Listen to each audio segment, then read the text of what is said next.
The holidays are a time of joy and celebration, but for seniors, the holidays can be incredibly isolating.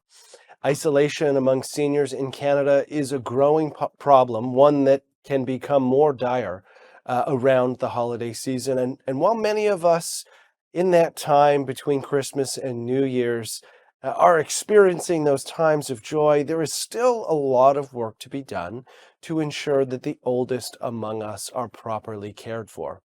Joining us now to discuss what Canadians can do for seniors experiencing isolation is Laura Tamblin Watts, CEO of CanAge.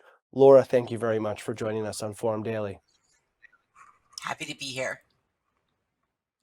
What are some of the major factors that lead to seniors being isolated, and why is this problem especially concerning during the holidays? Well, many older adults have outlived many of their relationships, and this has become especially true due to the impacts of COVID-19, where many lost peers to the illness or indeed to social isolation. And that layers on what we know happened prior to COVID-19. In fact, Statistics Canada found in 2018 that one out of every five Canadian seniors didn't have a single person to call, even in the case of an emergency. Now, think about moving forward into the holidays where all of the advertisements are getting together with family and friends, and older adults may feel that loss even more. And what are some of the main symptoms for those who are experiencing what you just described? It can be that they'll come out and say that they don't have anywhere to go during the holidays, but more often it's hidden.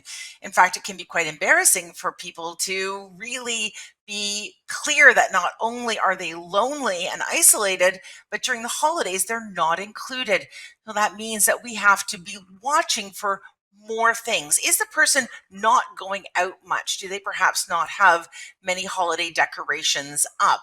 Do you not see people coming in and out? If you're a neighbor or a family and friend, are you not getting as many calls? And are they saying that they wish that they were doing things that they used to do? All of these are red flags. And for those red flags, what are some of the things that everyday Canadians can help to address some of those shortfalls?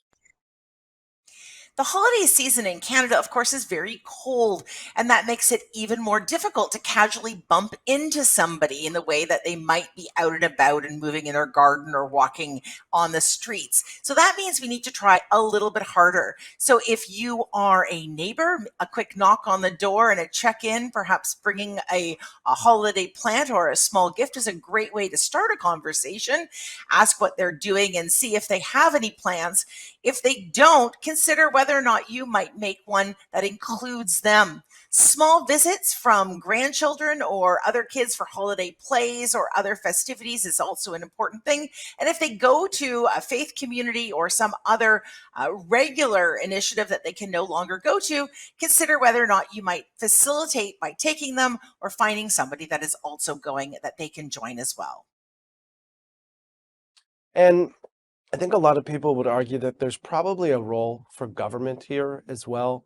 What would CanH like to see done to improve the circumstances for seniors in these situations and help solve the problem of isolation? Social isolation is as bad for us as smoking 15 cigarettes a day and can take up to 8 years off our life. If a person is lonely, particularly an older person, it can increase their chances of cognitive impairment, reduce things like grip strength, and even make them more frail and susceptible to falls. So, this isn't just a mental or social connection, it's a health issue too, and we need to take it seriously. We need a national strategy on social isolation as much as we need one on seniors. You know, the UK created a minister for loneliness. I think that's something that we need to think about here. We also need to make sure that other social services are thinking about older adults and not just cutting off their services to younger people, and think about how intergenerational connections can really help all. We know that these are things that substantively help all kinds of people, not just older adults. And if we were to have something like a national strategy on this, what difference do you think we would see in the lives of seniors? We need to make sure that when government services are being produced, that they are specifically thinking about the impact on social isolation and the impact on seniors in the way that we've done on gender or other Indigenous issues. We've got a long way to go, but it's not that hard to do.